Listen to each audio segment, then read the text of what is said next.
యెహోవా అహరోనుతో ఇట్లనెను, నీవును నీ కుమారులను నీ తండ్రి కుటుంబమును పరిశుద్ధ స్థలపు సేవలోనికి దోషములకు ఉత్తరవాదులు, నీవును నీ కుమారులను మీ యాజకత్వపు దోషములకు ఉత్తరవాదులు, మరియు నీ తండ్రి గోత్రమును అనగా లేవి గోత్రీకుడైన నీ సహోదరులను నీవు దగ్గరికి తీసుకొని రావలెను. వారు నీతో కలిసి నీకు పరిచర్య చేయుదురు. అయితే నీవును నీ కుమారులను సాక్ష్యపు గుడారము ఎదుట సేవ చేయవలెను. వారు నిన్నును గుడారమంతటిని కాపాడుచుండవలెను. అయితే వారు మీరును చావకుండునట్లు వారి పరిశుద్ధ స్థలము యొక్క ఉపకరణముల యొద్దకైనను బలిపీఠమునొద్దకైనను సమీపింపవలదు. వారు నీతో కలిసి ప్రత్యక్ష గుడారంలోనికి సమస్త సేవ విషయంలో దానిని కాపాడవలెను. అన్యుడు మీ యొద్దకు సమీపింపకూడదు. ఇక మీదట మీరు పరిశుద్ధ స్థలమును బలిపీఠమును కాపాడవలెను. అప్పుడు ఇజ్రాయేళ్ల మీదకి కోపము రాదు. ఇదిగో, నేను ఇజ్రాయేళ్ల మధ్య నుండి లేవీయులైన నీ సహోదరులను తీసుకొని ఉన్నాను. ప్రత్యక్ష గుడారం యొక్క సేవ చేయుటకు వారు యెహోవా వలన మీకు అప్పగింపబడి ఉన్నారు. కాబట్టి నీవును నీ కుమారులను బలిపీఠపు పనులన్నిటి విషయంలోనూ అడ్డతెర లోపలి దాని విషయంలోనూ యాజకత్వము జరుపుచు సేవ చేయవలెను. దయచేతనే మీ యాజకత్వపు సేవ నేను మీకు ఇచ్చి ఉన్నాను. అన్యుడు సమీపించినలా మరణశిక్ష నొందును. మరియు యెహోవా అహరోనుతో ఇట్లనెను, ఇదిగో, ఇజ్రాయేలు ప్రతిష్ఠించు వాటన్నిటిలో నా ప్రతిష్టార్పణ కాపాడు పని నీకిచ్చి ఉన్నాను.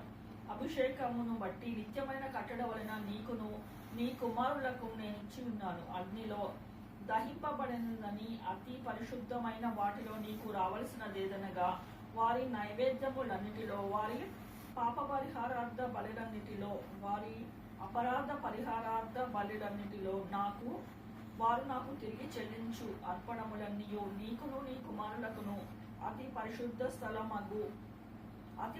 స్థలంలో మీరు వాటిని తినవలెను. ప్రతి మగవాడును దానిని తినవలెను. అది నీకు పరిశుద్ధ స్థలముగా ఉండును.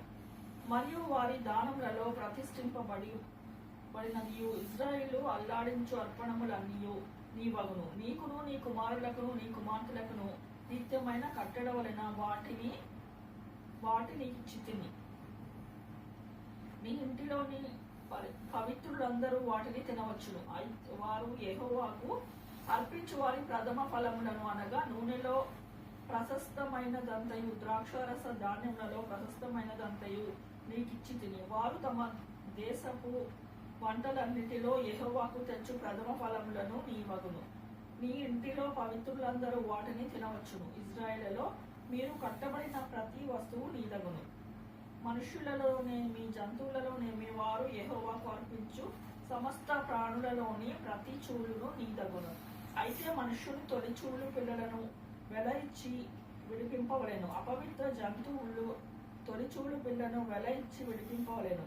విడిపింపవలసిన వాటిని పుట్టిన వెలవాటి నీవు ఏర్పరిచిన వెల చొప్పున పరిశుద్ధ మందిరము యొక్క తలపు పరిమాణమును బట్టి 5 తులముల వెండినిచ్చి వాటిని విడిపింపవలెను. తులము 20 చిన్నములు.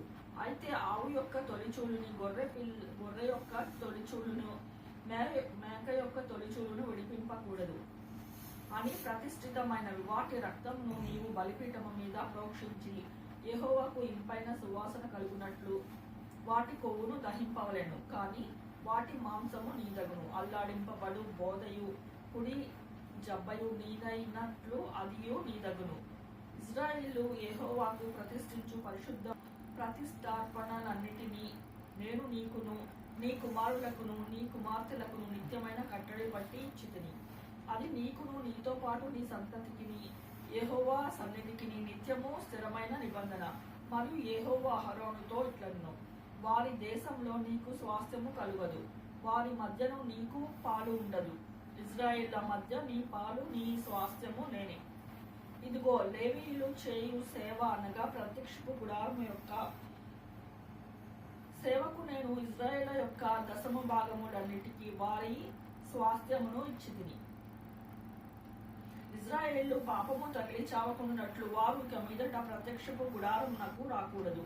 అయితే లేవీయులు ప్రత్యక్షపు గుడారము యొక్క సేవ చేసి వారి సేవలోని దోషములకు తామే ఉత్తరవాదుల ఇందురు. ఇజ్రాయేళ్ల మధ్యను వారికి స్వాస్థ్యము ఏమీ ఉండదు. ఇది మీ తరతరములకు నిత్యమైన కట్టడ. అయితే ఇజ్రాయేలు యెహోవాకు ప్రతిష్టార్పణముగా అర్పించు దశమ భాగములను నేను లేవీయులకు స్వాస్థ్యముగా ఇచ్చితిని. అందుచేతను వారు ఇజ్రాయేళ్ల మధ్యన స్వాస్థ్యము సంపాదింపకూడదని వారితో చెప్పితిని. మరియు యెహోవా మోషేకు ఇలాగూ సెలవిచ్చెను, నీవు లేవీయులతో ఇట్లనుము, నేను ఇజ్రాయేళ్ల చేత మీకు స్వాస్థ్యంగా ఇప్పించిన దశమ భాగమును మీరు వారి యొద్ద పుచ్చుకొనున్నప్పుడు మీరు దానిలో అనగా ఆ దశమ భాగమును యెహోవాకు ప్రతిష్టార్పణముగా చెల్లింపవలెను. మీకు వచ్చు ప్రతిష్టార్పణకు కళ్ళపు పంట వలెను, ద్రాక్షల తొట్టి ఫలము వలెను ఎంచవలెను. మీరు ఇజ్రాయేళ్ల యొద్దను పుచ్చుకొనుట మీ దశమ భాగములన్నిటిలో నుండి మీరు ప్రతిష్టార్పణమును యెహోవాకు చెల్లింపవలెను. దానిలో నుండి మీరు యెహోవాకు ప్రతిష్ఠించు అర్పణమును యాజకుడైన అహరోనుకు ఇయ్యవలెను. మీకు ఇయ్యబడు వాటి అన్నిటిలో ప్రశస్తమైన దానిలో నుండి యెహోవాకు ప్రతిష్ఠించు ప్రతి అర్పణమును అనగా దాని ప్రతిష్ఠిత భాగము దానిలో నుండి ప్రతిష్ఠింపవలెను. మరియు మీరు దానిలో నుండి ప్రశస్త భాగమును అర్పించిన తరువాత మిగిలినది కళ్ళపు వచ్చుబడి వలెను, ద్రాక్ష తొట్టి వచ్చుబడి వలెను లేవీయులందరినీ ఎంచవలెను. మీరును మీ కుటుంబీకులను ఏ స్థలమందైనను దానిని తినవచ్చును. ఏలైనగా ప్రత్యక్షపు గుడారంలో మీరు చేయు సేవకు అది మీకు జీతము. మీరు దానిలో నుండి ప్రశస్త భాగమును అర్పించిన తరువాత దానిని బట్టి పాపశిక్షను భరింపకుందురు. మీరు చావకుండునట్లు ఇజ్రాయేలు ప్రతిష్ఠితమైన వాటిని అపవిత్రపరచకూడదని చెప్పును.